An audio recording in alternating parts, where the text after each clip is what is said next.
Bismillahirrahmanirrahim. Assalamualaikum warahmatullahi wabarakatuh. Waalaikumsalam warahmatullahi wabarakatuh. Alhamdulillahirabbil alamin wassalatu wassalamu ala asrofil anbiya'i wal mursalin wa ala alihi wa ashabihi rasulillahi ajma'in.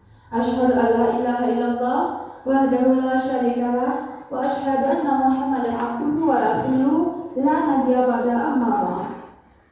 Puji syukur kita ucapkan kehadirat Allah Subhanahu wa taala. Sampai saat ini Allah masih memberikan kita nikmat umur yang panjang, nikmat kesehatan dan nikmat kesempatan sehingga kita bisa melaksanakan rutinitas kita setiap hari sebagai pendidik, pengajar anak-anak didik kita. Dan salawat beriringan salam senantiasa kita curahkan buat junjungan umat dunia, yakni Nabi besar Muhammad sallallahu alaihi wasallam, dengan mengucapkan lafal Allahumma sholli ala sayyidina Muhammad wa ala ali sayyidina Muhammad.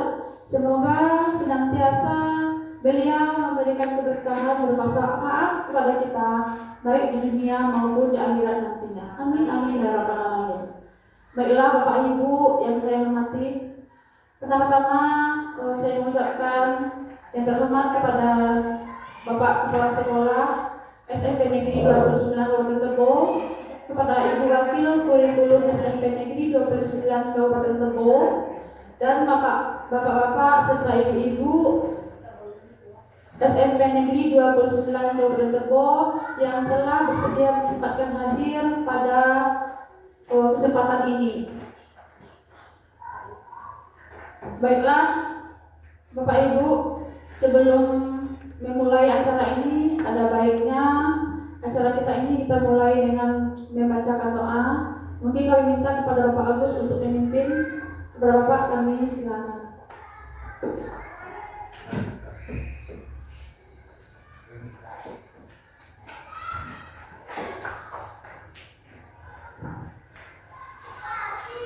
A'udzubillahi minasyaitonirrajim. Bismillahirrahmanirrahim. Alhamdulillahirabbil alamin wal 'aqibatu lil muttaqin wassalatu wassalamu ala asrofil anbiya'i wal mursalin wa ala alihi wa sahbihi rasulillahi ajma'in. Allahumma ighfir lana dzunubana wa liwalidina warhamhuma kama rabbayana shighara.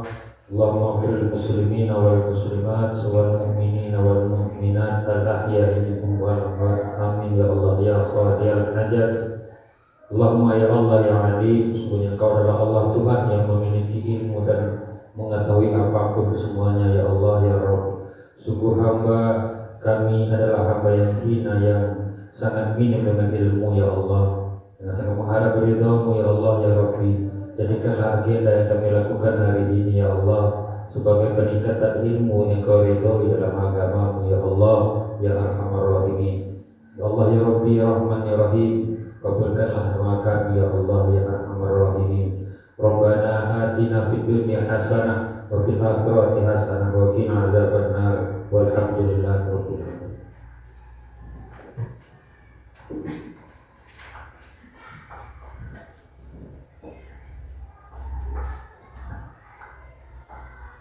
Baik Bapak Ibu, semoga dengan pembacaan doa tadi acara kita pada hari ini diberkahi Allah dan mendapatkan pahala. Amin ya amin. Baiklah, selanjutnya kata sambutan yang akan disampaikan oleh Bapak Kepala Sekolah yang kali ini akan diwakilkan oleh Ibu Eka Puspita Sarsekalina. Kepada Ibu Eka, kami silakan.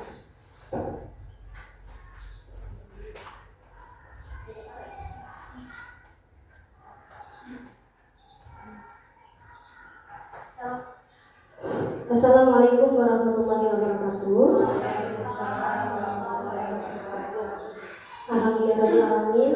Kita ucapkan segala puji dan syukur kehadirat Allah Subhanahu wa taala, yang mana pada pagi hari ini kita masih keselamatan sehingga kita masih bisa bertatap muka dalam kegiatan diseminasi aksi nyata program pendidikan guru penggerak oleh dua rekan kita, itu Ibu Devia Rahimi dan Ibu Yuliana Wahyuningsi.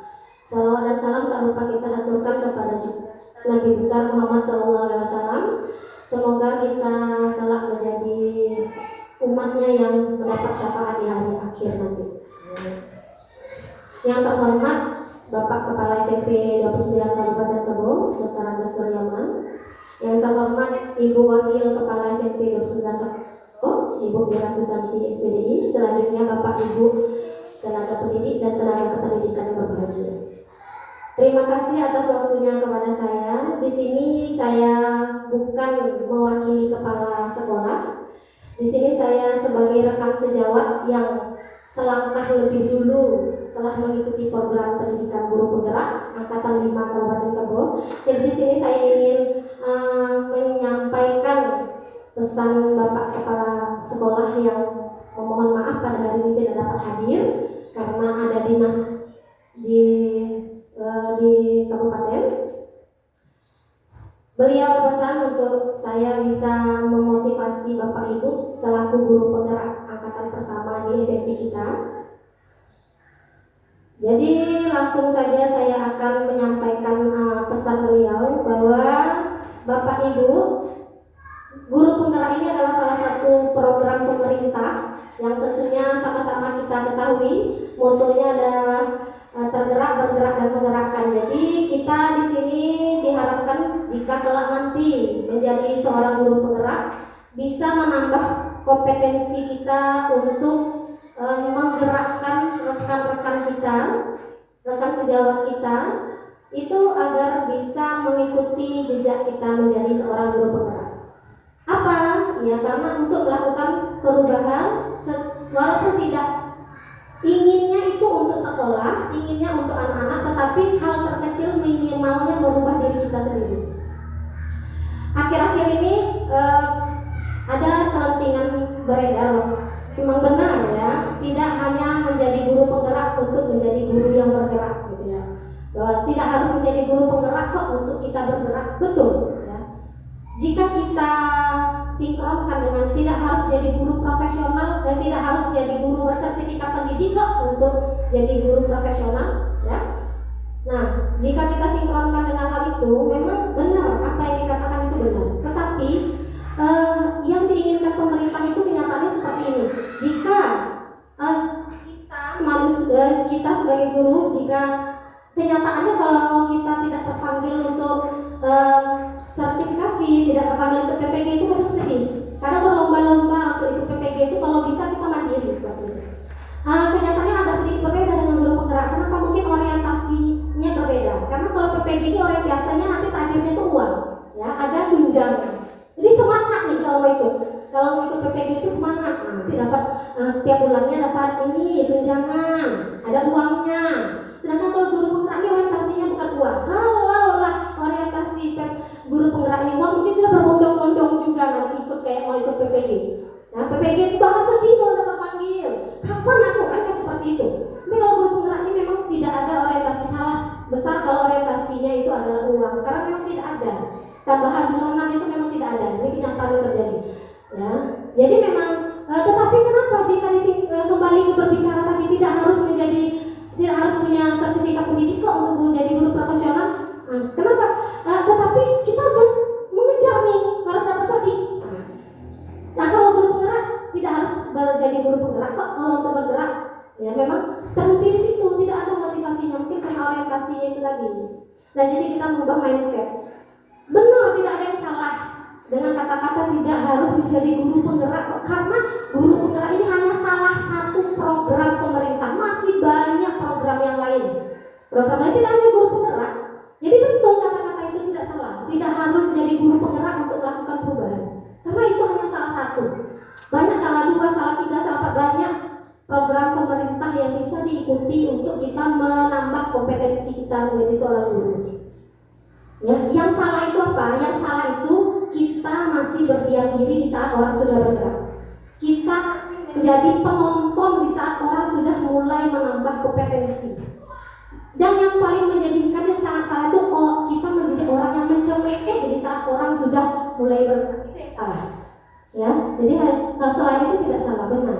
Nah, jadi saya ingin memotivasi teman-teman tidak harus melalui guru penggerak, tetapi karena ini memang programnya guru penggerak, insya Allah banyak manfaat yang didapat di dalamnya.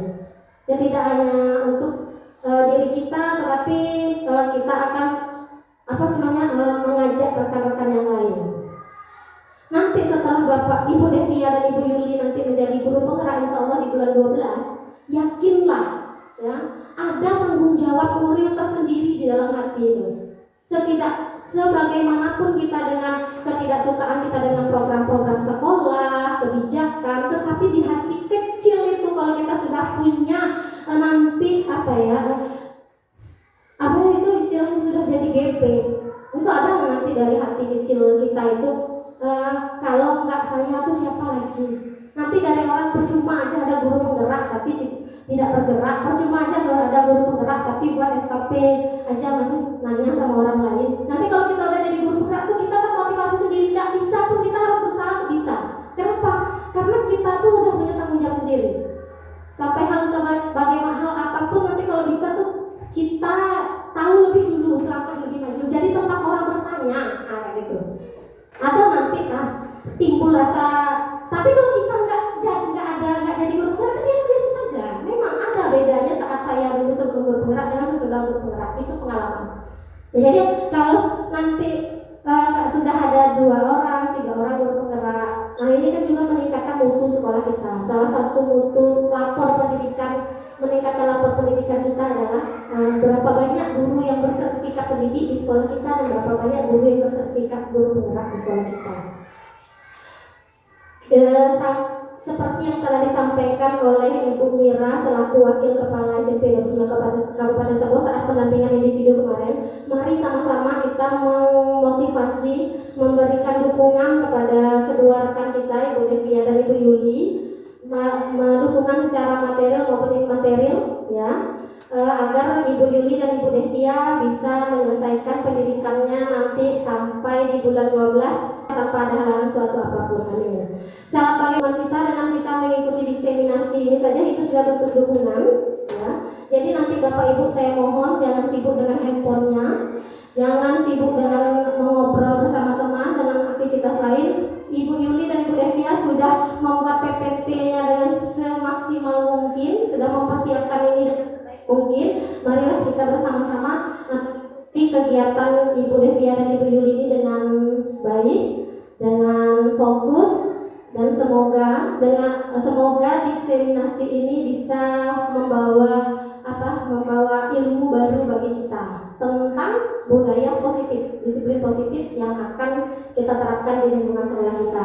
Sepertinya hanya itu Bapak Ibu. Terima kasih. Mohon maaf jika ada salah kata. Saya akhiri. Wassalamualaikum warahmatullahi wabarakatuh. Waalaikumsalam.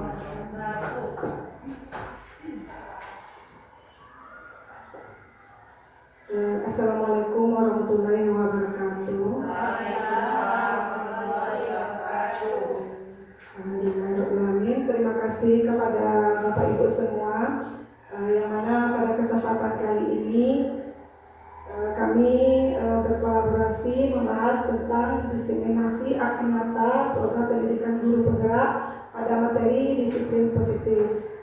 Untuk materinya sebagian sudah disampaikan oleh Ibu Devia Rahimi. Hanya saja di sini saya mau mengajak Bapak Ibu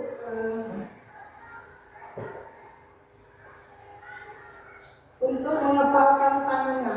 Ya, jadi di sini saya mau mengajak Bapak Ibu 2 orang ya, ada pelakunya di sini si A dan B.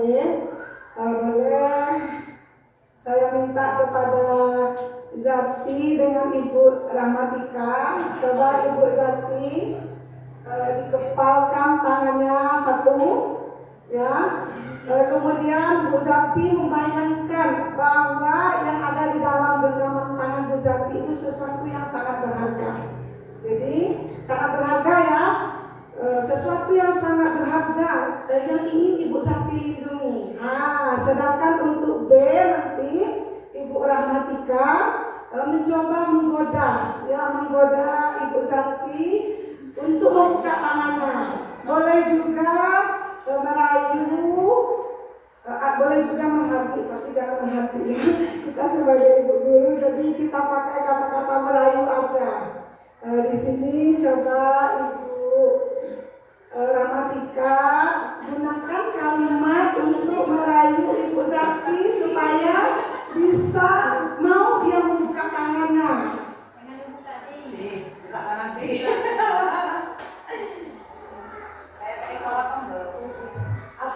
kira-kira di dalam tangannya Bu Zati?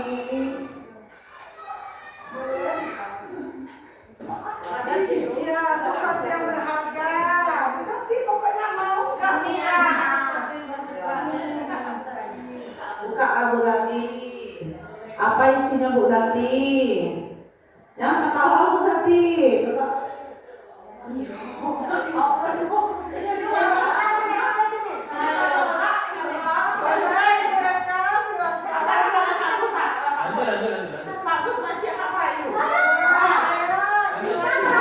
Kita runtuhkan keyakinan Pak Gus hari ini. Silakan mereka.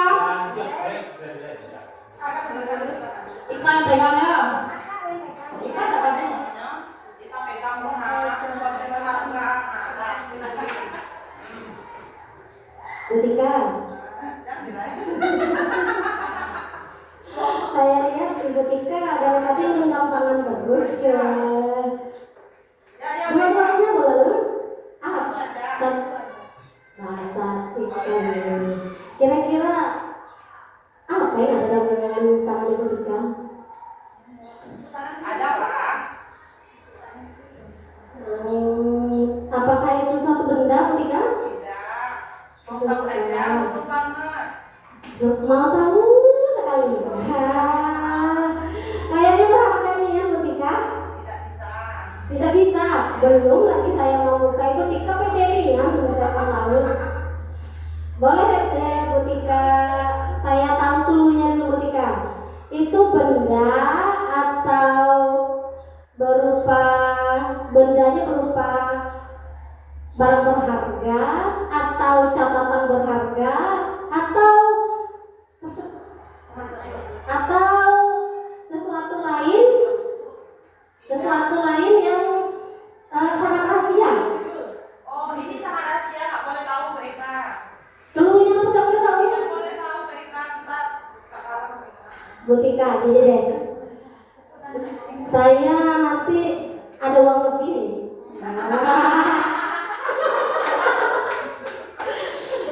Kasih tahu saya dulunya, nanti saya ajak makan siang. Jangan makan siang mereka. Serius Bu Tika. Tapi Bu Tika, Kasih dulu aja, saya kasih tahu. Dulunya aja dulu. tidak bisa mereka. Sebab ikan tidak bisa dibeli dengan uang kalau kayak gitu, dengan nasi bungkus kalau kayak gitu. Minggu depan saya ajak jalan-jalan Bu Tika. Oh, tidak bisa aja lama lagi mereka. Saya nggak mau diajak mereka. Kita berdua diam-diam, rahasia. Jangan, saya janji Bu Tika, janji. Tidak kasih tahu siapa-siapa dah. Biarpun kawan-kawan nanya nanti tidak kasih tahu dah. Tidak berharga saya berikan, tidak boleh mereka tahu. Walaupun kita berdua be. Iya, walaupun berdua. Mereka nanti ember. Itu pengalaman. Kita kan bestie Bu Tika. Tidak mereka. Bagaimana budgetnya? Tidak, sampai lampulah atau Hah? Oke, tepuk tangan.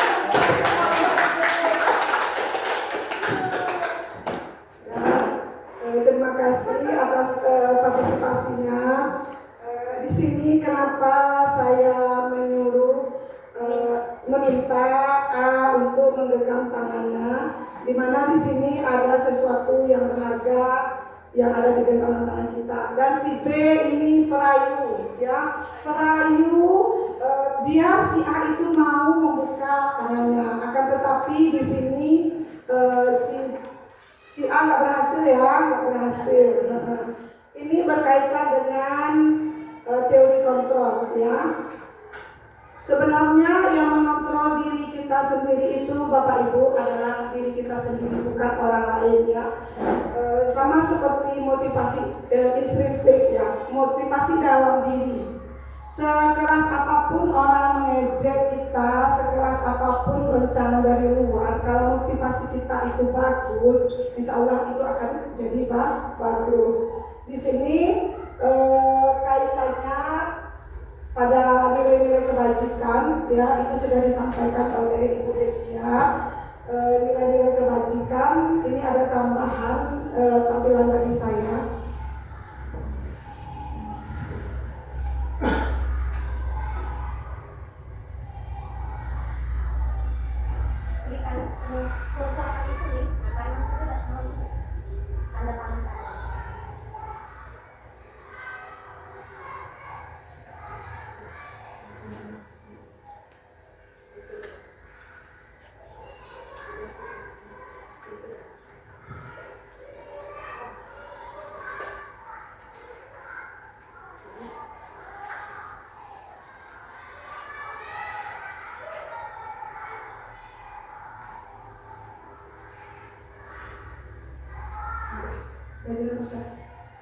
Bapak Ibu, di sini saya tampilkan sedikit tambahannya untuk nilai-nilai kebajikan agar kita lebih memahami kembali.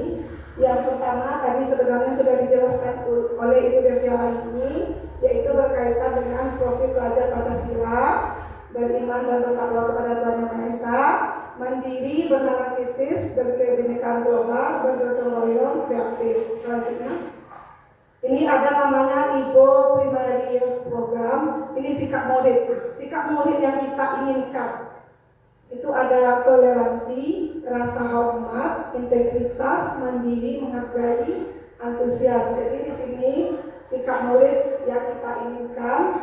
Selanjutnya yang ketiga, lanjut ya. 9 pilar karakter. Jadi ini nilai-nilai kebajikan. Yang ketiga ada cinta Tuhan dan segenap ciptaannya. Selanjutnya poin yang keempat, lanjut. Ada namanya petunjuk seumur hidup dan keterampilan hidup. Ya, di sini ada beberapa dapat dipercaya, lurus hati, pendengar yang aktif. Selanjutnya Bevia, petunjuk hidup. Lanjut.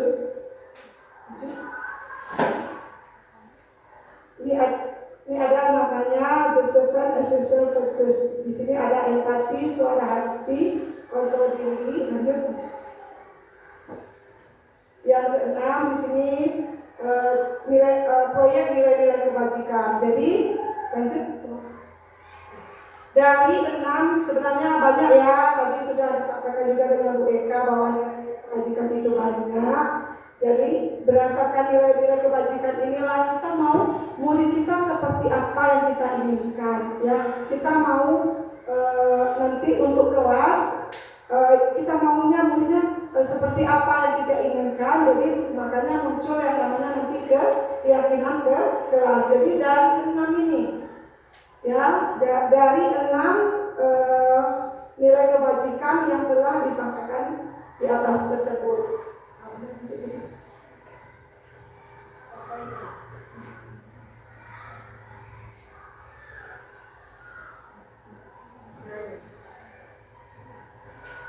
Sebenarnya di sini saya hanya menambahkan ya teman-teman. Kita lanjut ke materi hukuman atau konsekuensi untuk menambah pemahaman kita. Boleh yang pertama mencatat 100 kali dalam buku kalimat saya tidak akan terlambat lagi karena terlambat ke sekolah. Kira-kira Ibu ulang, ini termasuk hukuman atau konsekuensi? Mencatat 1000 kali. Mencatat 100 kali. Hukuman. Hukuman ya. Kenapa? Ulang hukuman. Kita coba cek jawabannya berikutnya. Coba. Cek dulu. Cek coba. Hukuman ya tadi ya. Benar klik hukuman. Salah. Jawabannya sanksi atau konsekuensi. Kenapa? Ya. Salah tapi Aduh. bukan. Ini ya.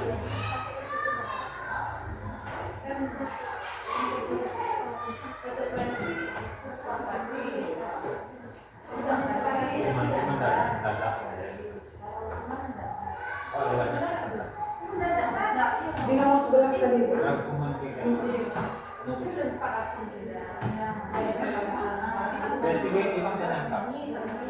Tadi sanksi atau konsekuensi ya kawan-kawan di sini tadi Bu Ula menjawab hukuman mencatat 100 kali.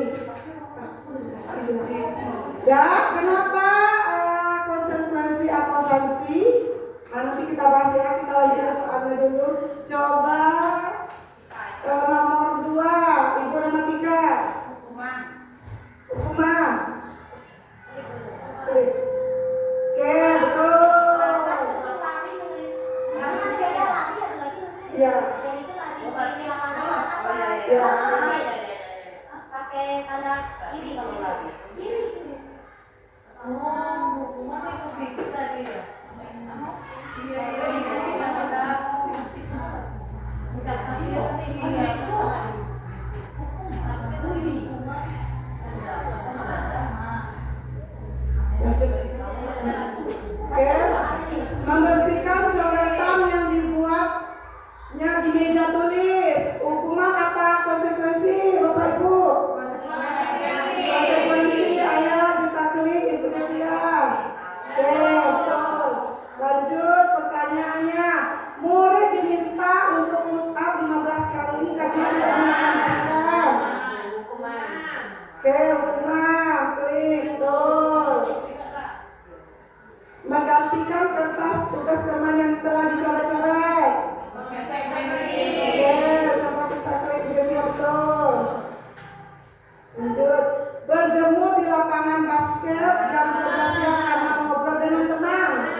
Lanjut, berdiri di depan kelas sambil mengangkat kaki satu karena tidak bisa menjawab pertanyaan. Oke, betul. Lanjut. Membersihkan tumpahan air di meja tulis karena tersenggol pada saat belajar.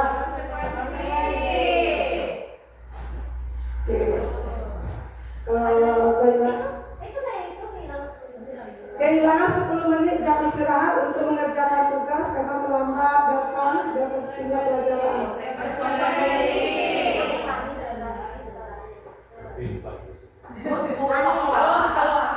Duduk di bangku di pinggir lapangan pada jam istirahat. Tidak diizinkan bermain oleh guru pikir karena mencederai teman saat bermain di lapangan.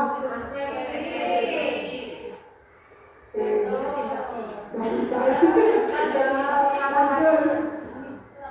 Terlambat hadir di pembelajaran dalam 15 menit dan diminta untuk tinggal 15 menit sesudah selesai.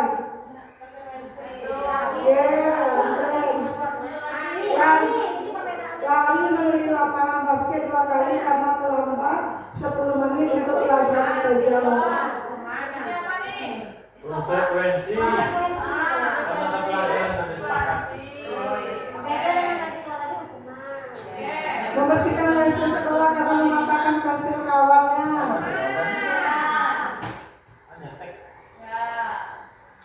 Dan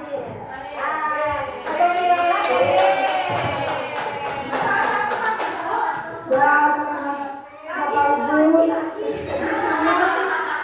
sudah paham ya antara hukuman dengan konsekuensi. Jadi di sini hukuman itu lebih ke fisik ya, lebih melukai. Sedangkan konsekuensi itu tidak. Jadi harapannya Bapak Ibu kita sebagai pendidik jangan sebagai penghukum untuk materi selanjutnya. Bu Yuli, boleh bertanya Bu Yuli? Saya agak ragu yang nomor 1 tadi Bu Yuli. Berarti kita boleh memberikan konsekuensi kepada anak kalau kamu terlambat boleh bikin 100, boleh seperti itu? Boleh, tapi harus ada perjanjian dulu ya BK. Harus ada perjanjian dulu, harus ada pembicaraan dulu antara dua belah pihak. Ya kalimatnya kan juga harus ada kesepakatan ya.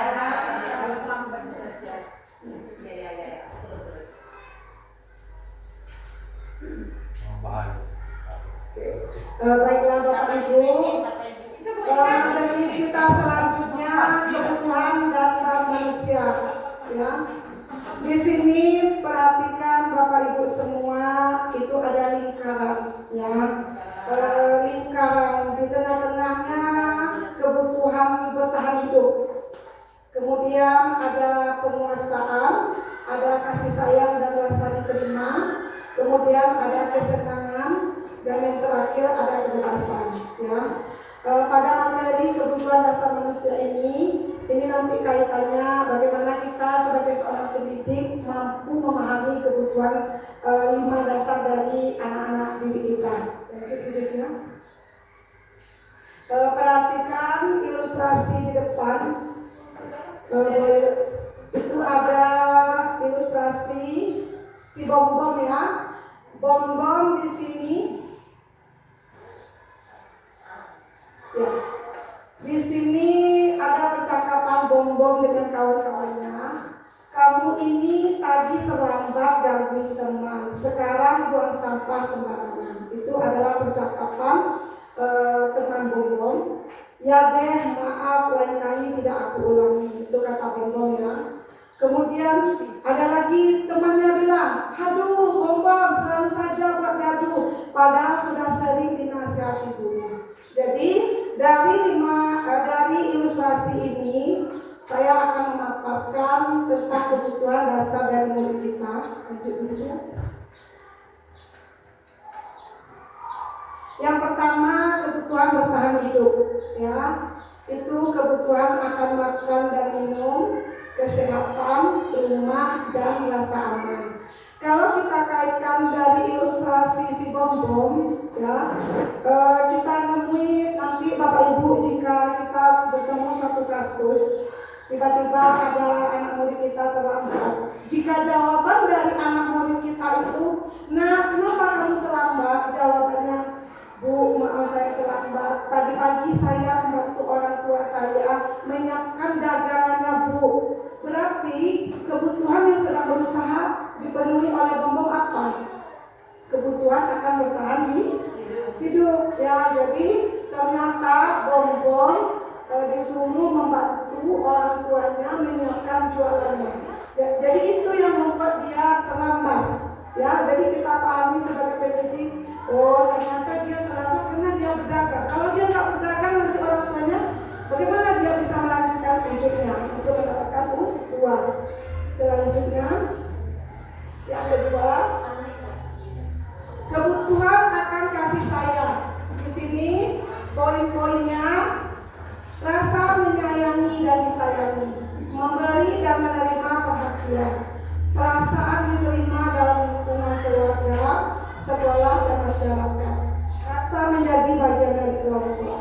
Bapak Ibu, jika nanti kita bertemu dengan anak murid ya, ini kita kaitkan dengan ilustrasi yang tadi si Bom. Jika kita bertanya kenapa si Bom kasusnya apa aja ke dia terlambat, kemudian buang sampah sembarangan, mengganggu teman. Jika jawaban si Bom dia melakukan hal demikian karena dia mau ditegur oleh gurunya atau oleh temannya, nanti dikadukan kelakuan Bom, maka secara tidak langsung pasti guru tersebut akan melaporkan si Bom ke orang tuanya. Jadi nanti ada pemanggilan ya.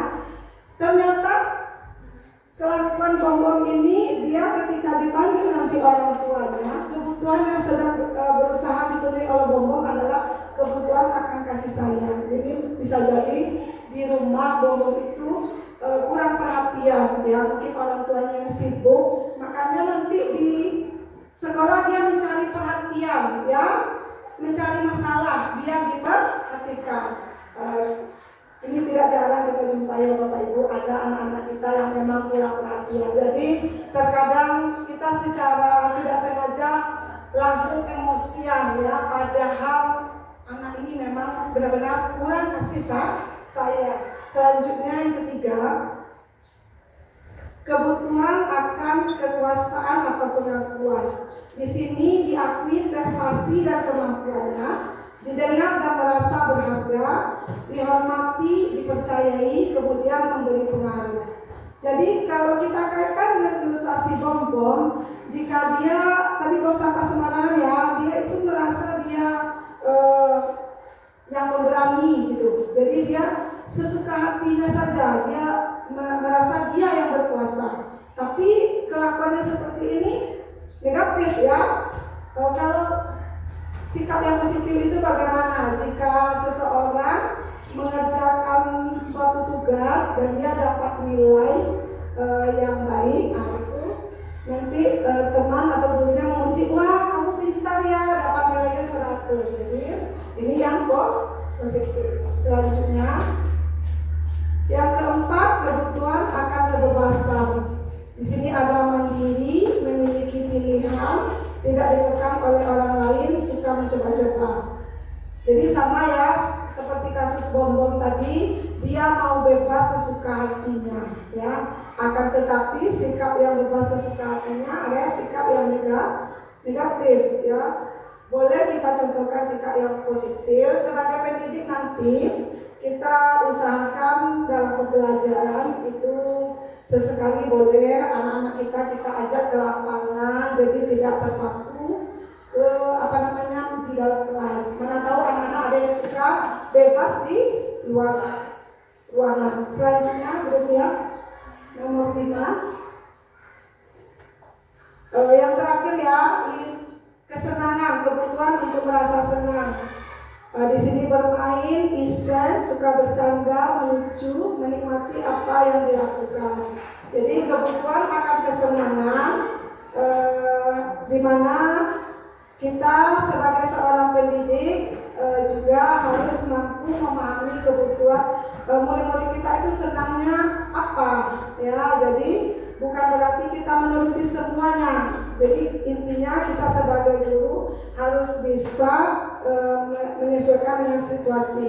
Kalau nampak murid kita lagi lesu, lemah, jadi mungkin kita adakan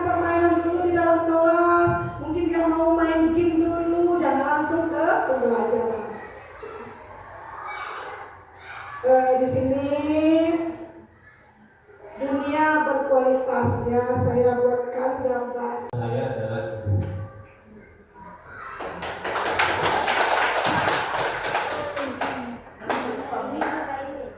Nomor 2, nilai-nilai kebajikan apa yang terpenting dalam hidup Anda?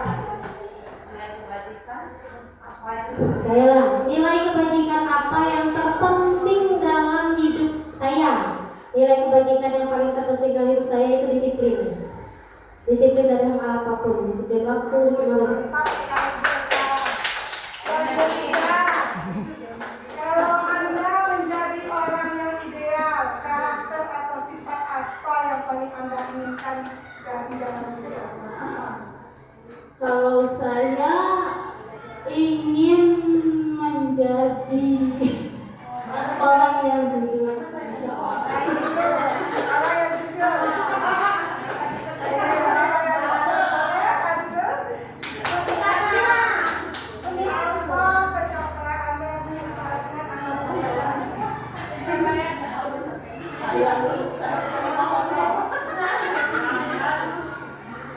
pencapaian Anda yang sangat Anda banggakan? Apa pencapaian Anda yang Anda sangat banggakan?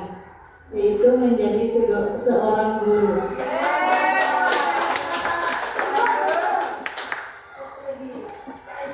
Ceritakan bagian Apa pekerjaan? apa pekerjaan ideal bagi Anda?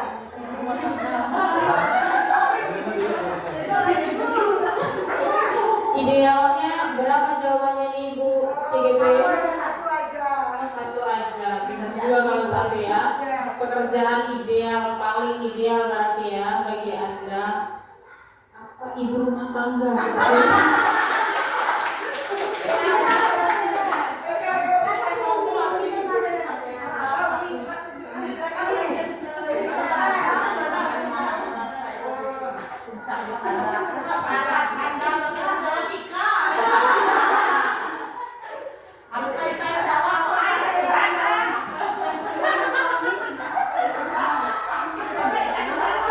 Ceritakan bagian perjalanan hidup Anda di mana Anda itulah titik puncak hidup Anda.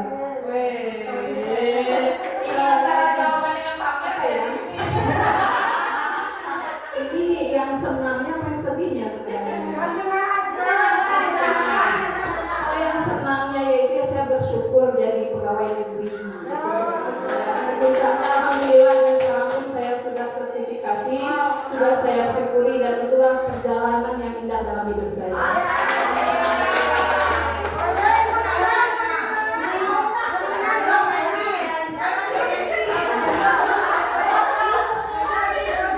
Apa yang paling bermakna dalam hidup Anda? Yang paling bermakna dalam hidup saya adalah kebahagiaan kedua orang tua saya, sahabat, teman, dan pasangan.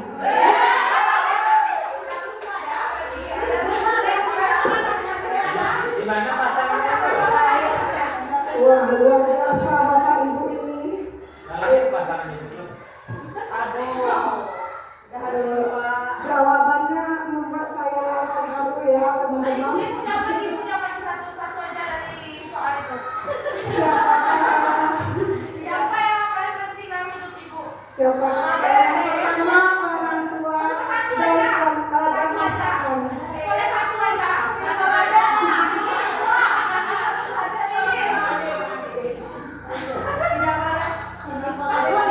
Baiklah Bapak Ibu, di sini lingkaran tadi ya, lingkaran dunia berkualitas dari serangkaian pertanyaan. Alhamdulillah sudah dijawab dengan luar biasa dan sangat antusias. Di sini ada gambaran dunia berkualitas saya. Itu ada gambar Ka'bah, itu ada keluarga, itu di situ ada juga kita saling memberi. Kemudian itu silaturahmi ya, kolaborasi keluarga. Di situ ada gambar cowok, ada gambar cewek. Jadi pegawai ya. Jadi kenapa saya menampilkan gambaran dunia berkualitas saya? Harapannya di sini Bapak Ibu sebagai seorang pendidik dengan memahami 5 kebutuhan dasar murid-murid kita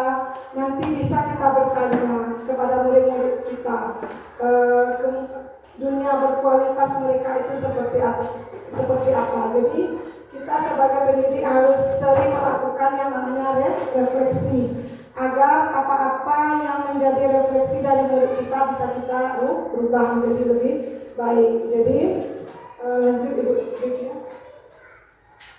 Setelah belajar mengenai dunia berkualitas, jadi Bapak Ibu, saya mengajak, mari kita pikirkan bagaimana kira-kira murid kita dan guru-guru kita semua ya selama ini meletakkan sekolah dan pengalaman mereka sehubungan dengan dunia berkualitas mereka.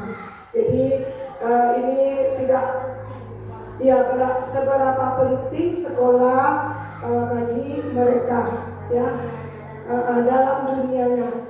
Jadi ini juga sebuah renungan untuk diri saya. Semoga kita sebagai pendidik memang benar-benar pendidik yang menuntun murid menuju kebahagiaannya. Memang susah ya Bapak Ibu, kalau teori itu memang gampang, tapi untuk melaksanakannya butuh perjuangan. Lanjut Ibu Livia. Di sini saya akan menjelaskan 5 posisi kontrol. Kalau tadi murid, sekarang ke diri kita. Itu ada posisinya 5. Kita tonton video dulu ya teman-teman, ini karena sudah siang, jadi kita nonton video.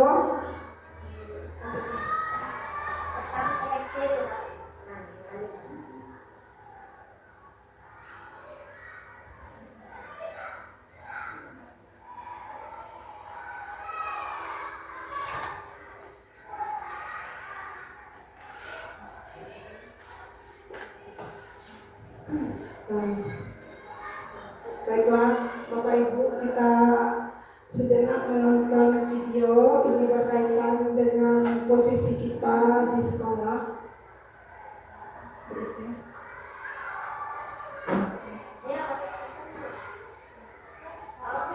Nyambung lagi speaker.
Posisi pembuat merasa bersalah.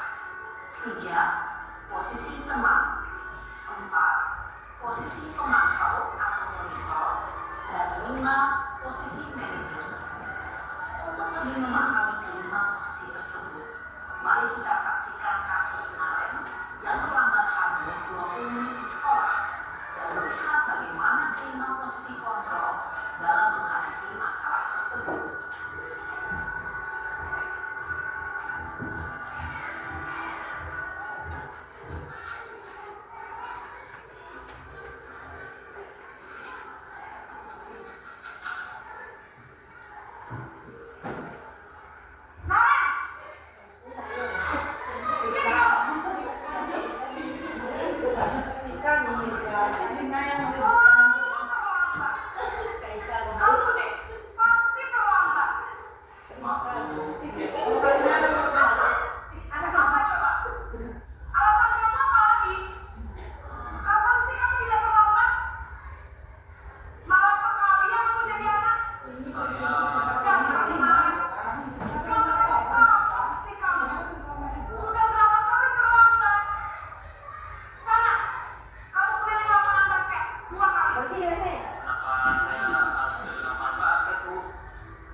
Posisi penghukum biasanya berbicara dengan nada tinggi, menghardik, menunjuk-nunjuk, menyakiti, dan menyindir. Hukuman bisa berupa fisik atau psikis. Ibu dan bapak berkata, dampak yang terjadi pada murid ketika murid berada pada posisi penghukum adalah murid cenderung akan memberontak, bahkan menyimpan dendam.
Posisi pembuat rasa bersalah berbicara dengan nada tenang, cenderung lembut, namun kata-kata yang diutarakan membuat murid merasa menjadi orang yang gagal, memandang buruk dirinya sendiri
bisa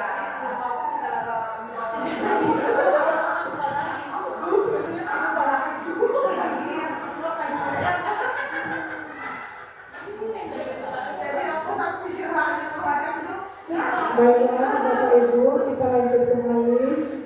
Sepertinya semuanya senang menonton video ini ya. Sekaligus jadi refleksi diri kita masing-masing, posisi kontrol mana yang kita lebih dominan ya. Yang pertama posisi kontrol penghukum ya.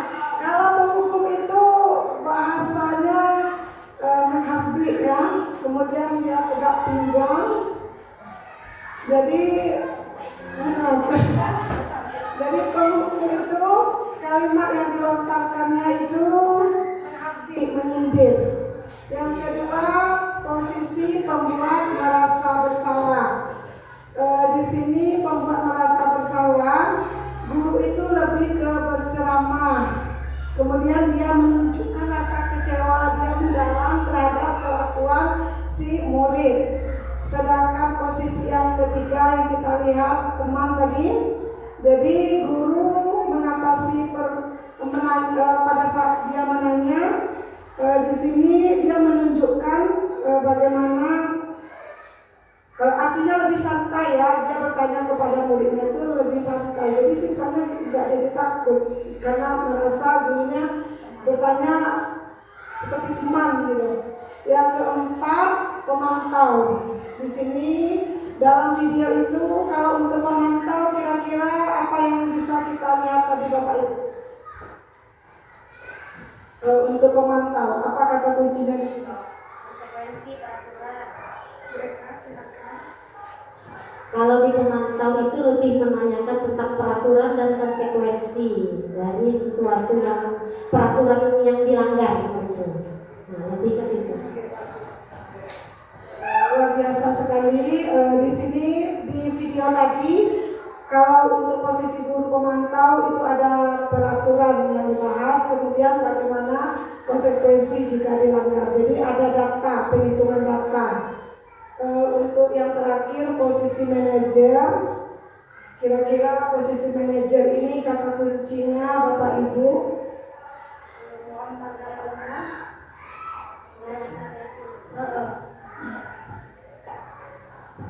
Baik, untuk posisi kontrol yang manajer di sini, Pak Guru menanyakan keyakinan yang sudah disepakati dan guru mencarikan bersama murid jalan keluar atau jalan atau solusi dari masalah yang dihadapi oleh anak.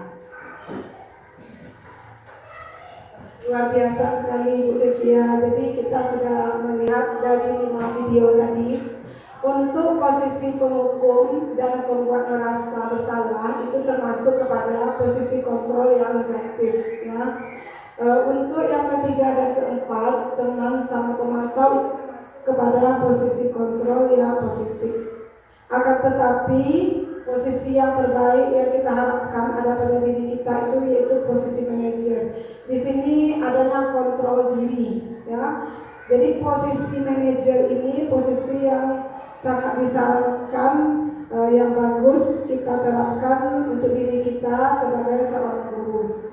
Jadi 5 posisi kontrol ini Bapak Ibu, jadi kita evaluasi diri kita bagaimana yang kita lakukan selama ini kepada anak murid kita. Jadi semoga kita semua nanti bisa menjadi berada di posisi yang paling atas, yaitu manajer. Silakan berikutnya. Nih, di sini untuk posisi 5 yang hukum, menghakimi, menunjuk, menyakiti dan menyindir, pembuat merasa bersalah, berceramah, menunjukkan kekecewaan yang mendalam, itu yang dilakukan oleh gurunya. Kemudian kalau posisi teman itu membuat alasan untuk murid-muridnya. Jadi ini agak santai posisi teman.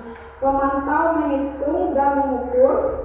Kemudian manajer mengajukan pertanyaan-pertanyaan. Ini ada ciri-ciri dari kalimat yang kita keluarkan. Kalau penghukum, kalau kamu tidak melakukannya saya akan. Jadi ancaman, kita mengancam murid kita. Kalau membuat merasa bersalah kita menunjukkan kecewa yang dalam. Untuk posisi teman itu contoh kalimatnya untuk Bapak Ibu, ya sudah nanti Bapak Ibu bantu bereskan. Kita pula yang membereskan masalah dari murid kita. Jadi kita memang menganggap dia sebagai teman.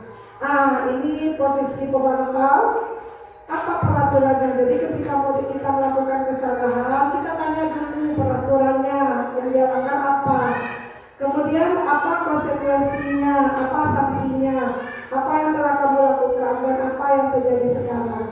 Jadi ini kalimat yang dikatakan oleh guru. Sedangkan posisi manajer ada kalimatnya 3. Apa yang kita yakini, apa kamu meyakini hal tersebut. Kalau kamu meyakini, kamu akan memperbaikinya. Kalau kamu memperbaikinya, jadi kira-kira tersebut akan menggambarkan apa tentang dirimu. Jadi Bapak Ibu, kita perhatikan itu hasilnya. Kalau untuk pengukur, siswa kita menjadi siswa yang pendiam, ya. Untuk membuat merasa bersalah, bisa jadi siswa kita ini akan muncul sifat pembohong dari dalam dirinya. Kalau untuk posisi teman, nanti hasilnya siswa kita akan menjadi ketergantungan karena kita selalu melindungi dia. Yang keempat, hasilnya menyesuaikan bila diawasi. Dan yang terakhir, menguatkan watak dan karakter. Selanjutnya. Jadi bagaimana bisa kita berada pada posisi manajer? Ini ada segitiga institusi, ya, suatu proses yang dijalankan oleh guru agar dapat menghasilkan murid yang mandiri dan bertanggung jawab. Ini kita lihat kembali Bapak Ibu, bagaimana kita merestitusi murid kita, ya. Jadi kita lihat kembali video agar kita paham tentang restitusi.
ya. Jadi dalam percakapannya si bapak ini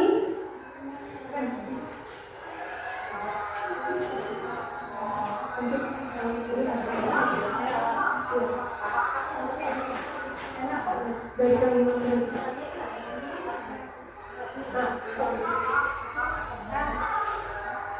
di sini perhatikan Bapak Ibu, ini segitiga restitusi yang pertama menstabilkan identitas ya. Ketika muridnya bilang kesal banget Pak, kenapa kamu kesal? Jawabannya kesal, lanjut murid ya.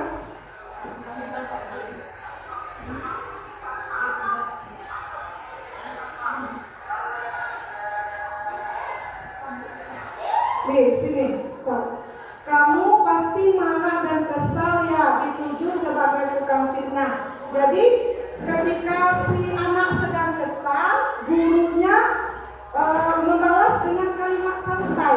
Kamu pasti marah dan kesal ya karena dibilang tukang fitnah. Jadi dia menanya kembali gitu, tapi dengan bahasa yang santai ya. Ketika seorang anak bergejolak marah, kamu pasti marah dan kesal ya, dituduh sebagai tukang fitnah. Ini namanya menstabilkan identitas. Kita stabilkan keadaan dari murid yang marah tadi dengan melontarkan pertanyaan yang santai.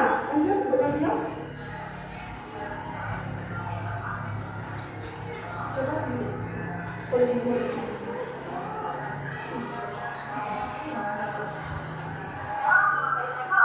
Ini yang kedua, validasi tidak masalah.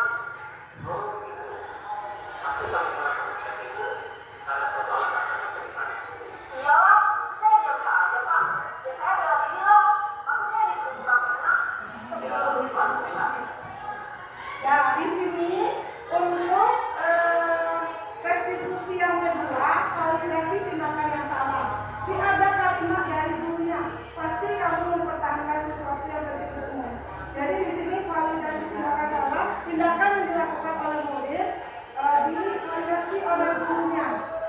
Pasti kamu melakukan tersebut ada alasannya, ya, validasi. Jadi tidak langsung menyalahkan ke murid. Ini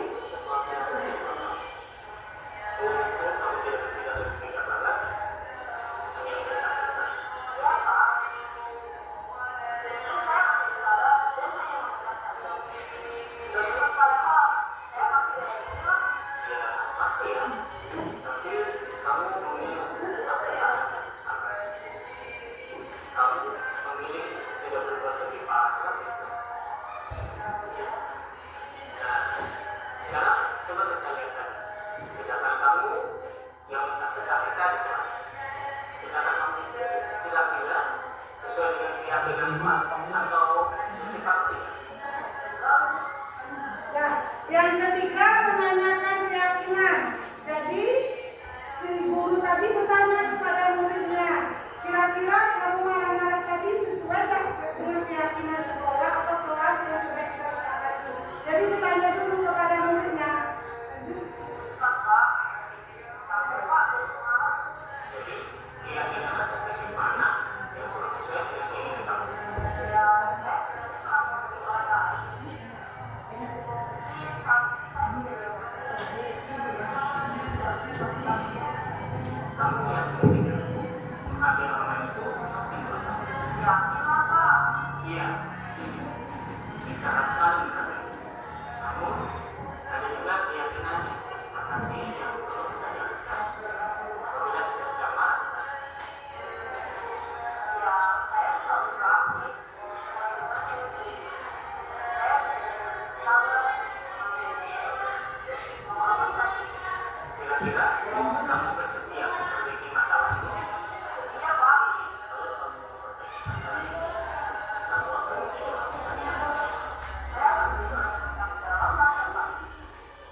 Ya,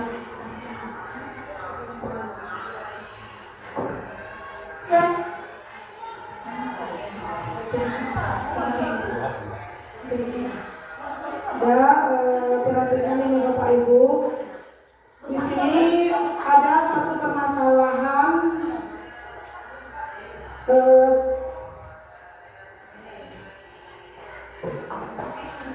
seorang murid yang sedang marah-marah itu diselesaikan dengan segitiga restitusi namanya. Yang pertama bagian mendatar, ini ada namanya menstabilkan identitas. Sisi sebelah kiri validasi tindakan yang salah, dan sisi sebelah kanannya mengenai keyakinan. Jadi ada 3 tindakan yang dilakukan oleh guru dalam video tersebut untuk merestitusi murid yang lagi dalam bermasalah. Menstabilkan identitas itu ciri-ciri kalimat yang dilontarkan oleh gurunya. Setiap orang pasti pernah melakukan kesalahan. Kemudian kamu bukan satu-satunya yang pernah melakukan. Jadi ketika anak murid kita melakukan kesalahan, kita bilang itu juga pernah melakukan kesalahan yang serupa dengan yang kamu lakukan. Jadi kita tidak langsung terbawa emosi, ya. Selanjutnya kamu untuk validasi tindakan yang salah, kita tanya alasan kenapa dia sampai marah membentak. Kamu pasti punya alasan. Kemudian kita tanya adakah cara yang lebih efektif selain dari yang sudah dilakukan oleh murid yang ada dalam video tersebut. Dan yang terakhir itu kita kaitkan dengan keyakinan kelas. Jadi sangat penting bagi kita untuk adanya keyakinan kelas. Tidak hanya pada wali kelas aja, kita guru magang juga boleh membuat namanya keyakinan khusus di magang kita. Jadi kalau seandainya ada murid kita yang melanggar, nanti kita bisa tanya keyakinan apa yang sudah dia langgar.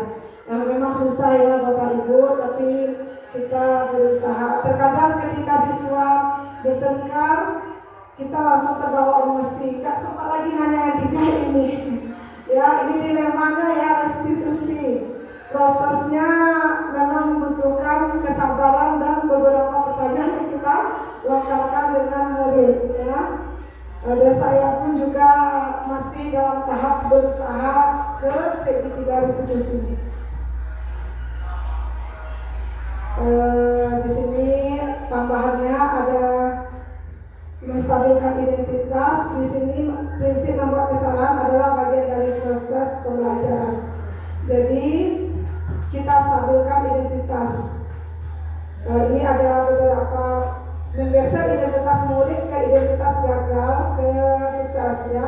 Jangan mengkritik murid yang sedang mengalami identitas gagal. Jadi ketika dia salah, dia marah-marah, jangan kamu.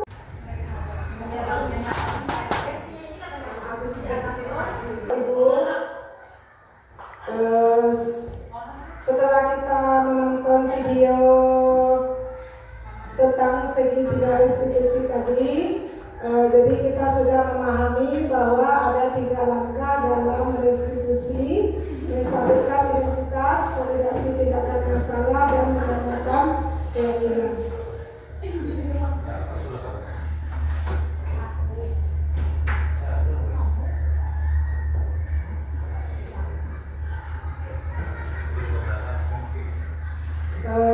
Bapak Ibu untuk pertanyaan refleksi,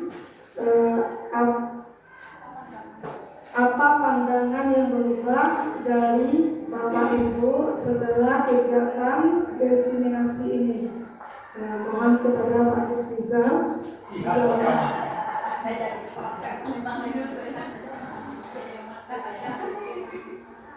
Oke, terima kasih Bu Yuli.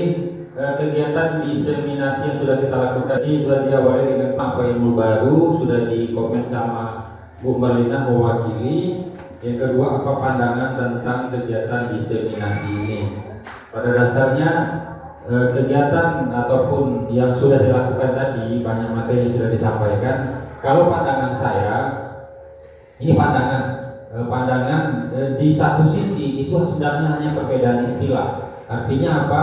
Pada ke-13 pada ke-13 dan 10 gulung sebelumnya sebenarnya ini sudah dilaksanakan, tapi hanya beda istilah saja.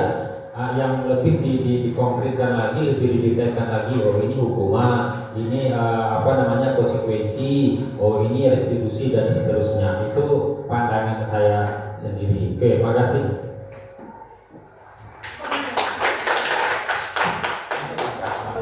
Demikianlah serangkaian kegiatan diseminasi aksi nyata pendidikan guru penggerak angkatan 11 mengenai disiplin positif yang saya sampaikan.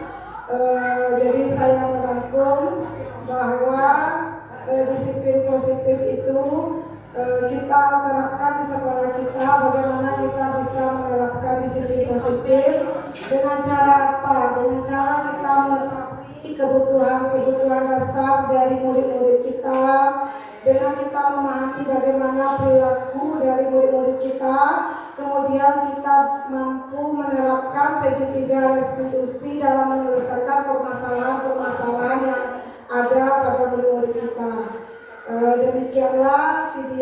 Demikianlah tampilan saya